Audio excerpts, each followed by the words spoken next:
Et pour aborder notre sujet, chers téléspectateurs, nous avons le plaisir d'accueillir au bout du fil Dr Ilham Arram, qui est experte de patrimoine culturel et docteur en égyptologie. Bonjour. Allô? Allô? Dr Ilham, bonjour. Il me semble que nous avons un petit problème, on va essayer de le régler et recontacter notre...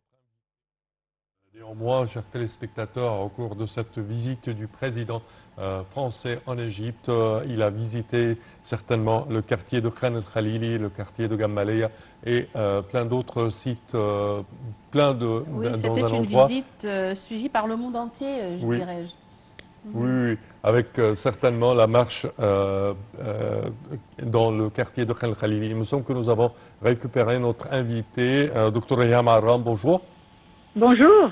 Alors, premièrement, quand on parle du message envoyé au monde entier par cette visite du président français et du président égyptien dans le quartier de Khan Khalili, comment la voyez-vous?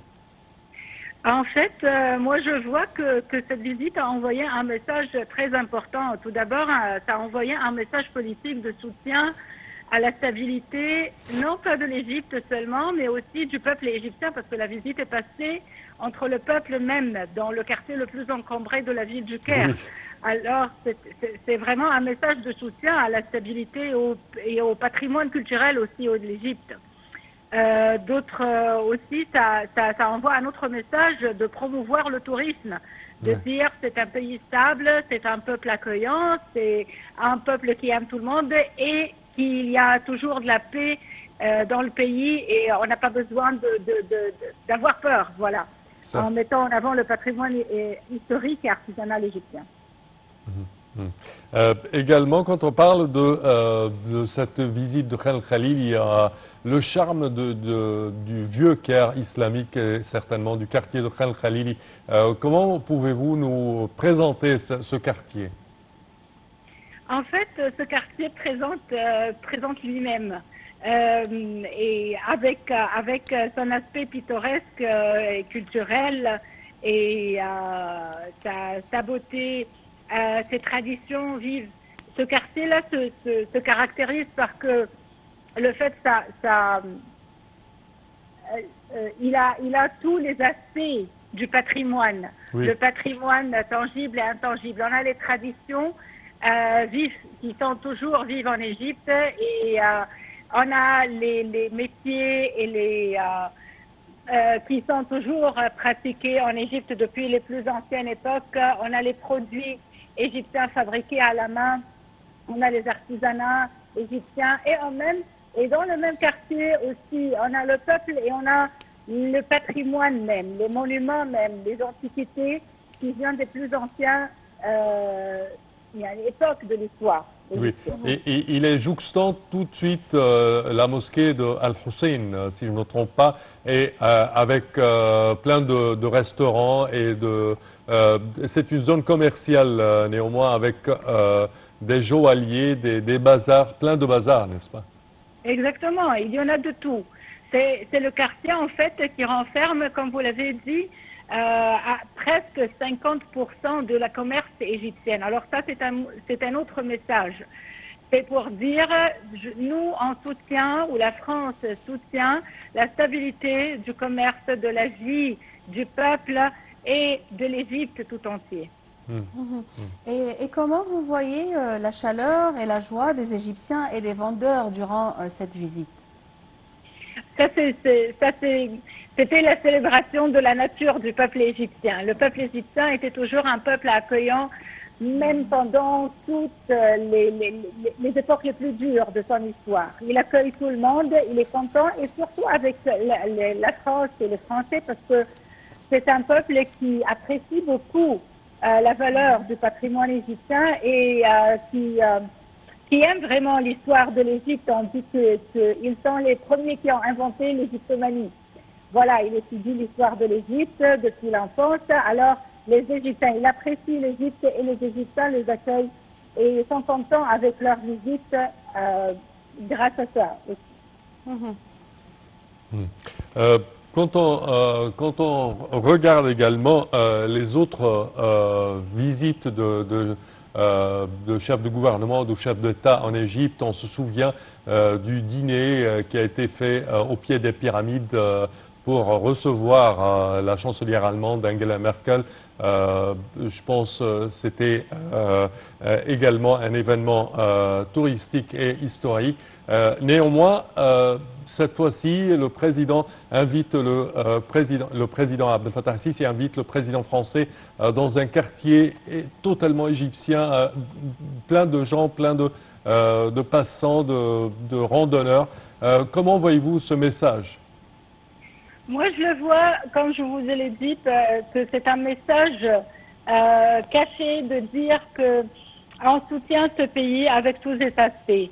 C'est pas seulement sur le plan politique, c'est pas seulement sur le plan culturel, mais aussi sur le niveau du peuple même, des Égyptiens eux-mêmes. On est avec ces Égyptiens-là et eux, les Égyptiens, à leur tour, ont bien envoyé le message, ont bien accepté le message et ont bien répondu à ce message-là avec leur accueil incroyable à cette visite. Non pas seulement dans le site de Al-Hussein ou de Khan el-Khalili, pourtant c'est le plus important parce que c'est le quartier le plus encombré, comme on l'a dit, mais aussi dans tous les autres sites qu'il a visités, son Excellence Monsieur le Président Abdel Fattah al-Sisi avec le président français Emmanuel Macron. Oui, tel que le grand musée égyptien. Bien sûr, oui. Oui, et ça avait beaucoup des résultats positifs sur tous les plans, sur le plan touristique, sur le plan économique, et c'était comme ça que c'était perçu aussi dans les médias français. Et d'après vous, pourquoi l'Égypte reste-t-elle une destination touristique privilégiée des visiteurs européens? En fait, ça reste et ça va rester toujours parce que l'Égypte a cet mélange unique d'histoire, des monuments iconiques tels que les pyramides, Luxor, avec tous ces monuments, et en même temps le climat ensoleillé et les croisières sur le Nil, avec les deux mers, la mer Rouge et la mer Méditerranée, et aussi l'Égypte offre un coût abordable comparé à d'autres destinations. Donc, cette mélange unique-là d'histoire, de spiritualité, d'aventure, du climat, du prix aussi, tout cela, ça va rester toujours à